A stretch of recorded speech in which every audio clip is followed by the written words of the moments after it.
उत्तर प्रदेश के मीरापुर गांव में एक गरीब किसान रहता था, जो कि बहुत गरीब और बहुत ईमानदार भी था। खेतों में मजदूरी करके अपना और अपने परिवार का पेट भरता था। एक दिन किसान मुझे जल्दी से खाना लाओ, बहुत भूख लगी है। बहुत ही ज्यादा भूख लगी है। लाओ जल्दी से खाना लेकर आओ।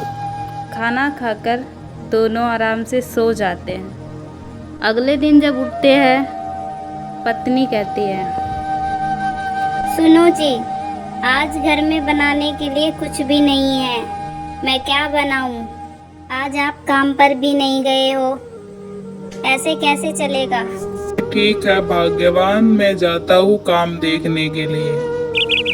किसान पूरा दिन आसपास के गांव में कांव ढूंढता है, लेकिन उसको नहीं मिलता। शाम को हार थक कर वापिस आ जाता है घर पर। अरे मैं तो बहुत ज्यादा थक गया हूँ। पूरा दिन से घूम रहा हूँ, लेकिन यहाँ पर कोई काम ही नहीं है। कल फिर से जाता हूँ। ठीक है जी, खाना खाकर सो जाओ। अगले दिन किसान एक सेठ के पास जाता है। मालिक, मुझे काम पर रख लो। मेरे घर में खाने के लिए कुछ भी नहीं है। मैं आपका सारा काम करूँगा। जैसा भी काम आप दोगे मैं वैसा करूँगा। चलो ठीक है, तुम ये पैसे की पोटली लेकर जाओ और मेरे दोस्त राजू को हाथ में इसे देकर वापस आओ, और मुझे बता देना कि पोटली उसको तुमने दी या नहीं दी। ठीक है मालिक, मैं जैसा आप कह रहे हो वैसा ही करूँगा। अभी जाता हूँ। पोटली को लेकर किसान चल देता है। पास के गांव में वह धूप में चल रहा होता है। आसपास के कुछ गांव उसने पार कर दिए थे। वह सोचता है कि यहाँ पर किसान लोग हैं, तो मैं थोड़ा आराम कर लेता हूँ। जब वह आराम कर रहा होता है, इतने में ही वहाँ पर चोर आकर उसकी पोटली को लेकर चले जाते हैं। जब किसान उठता है तो चोर चोर कहकर चिल्लाता है और कहता है कि इसको मत ले जाओ, ये किसी की अमानत है। लेकिन चोर उसको लेकर चले जाते हैं। किसान रोता हुआ वापस घर की ओर आता है। कहता है, ये कैसी किस्मत है मेरी। एक काम मिला था, वो भी ढंग से नहीं कर पाया मैं। किसान सेठ को आकर सब कुछ बताता है। अरे मूर्ख, तूने ये क्या किया? उस पोटली में मेरी 1000 सोने की मोहरें थी, जिसको तूने गुम कर दिया। अब मैं बता तुम्हारा क्या इलाज करूं? मालिक मुझ पर दया करो, रहम करो। मैंने ये जानबूझकर नहीं किया है। बस गलती से मेरी आंख लग गई थी। धूप की वजह से चलते चलते मैं थक गया था। इसके बदले तुम्हें पूरी जिंदगी मेरे पास काम करना पड़ेगा। किसान शाम को आकर अपने घर पर सब कुछ बताता है। हे भगवान, और कितने दुख झेलने पड़ेंगे हमें। कब हमारी गरीबी दूर होगी? अगले दिन किसान सेठ के खेत में काम करने के लिए चला जाता है। वह काम करता और शाम को सेठ उसको एक वक्त का खाना देता। किसान लेकर घर पे आ जाता। दोनों लोग थोड़ा थोड़ा खाना खाकर खुश हो जाते।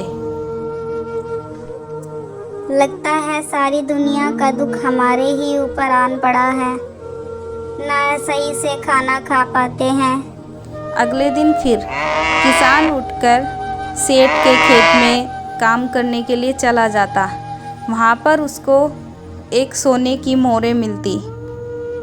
जब वो थोड़ी और बैल चलाता, कुछ देर बाद वहाँ पर बैलें रुकी और उसने देखा कि यहाँ पर कुछ अटक रहा है। अरे ये क्या? ये तो एक मटका लग रहा है। चलो ठीक है, मैं इसको ले लेता हूँ। पानी पीने के काम आएगा। मैं घर पे ले जाता हूँ। किसान उस मटके को लेकर अपने घर पर आ जाता है और अपनी पत्नी से कहता है, अरे देखो भाग्यवान, मैं केले के आया हूँ। मुझे एक सोने की मोहर मिली है और एक मटका। अरे वाह, इस मोहर से तो हम कुछ दिन का राशन ला सकते हैं, जिससे हमारे घर की स्थिति कुछ ठीक हो जाएगी। जी हाँ भाग्यवान, इस सिक्के को लो और लेकर इसको इस मटके के अंदर रख दो और सुबह उठकर सामान ले आऊंगा मैं जाकर।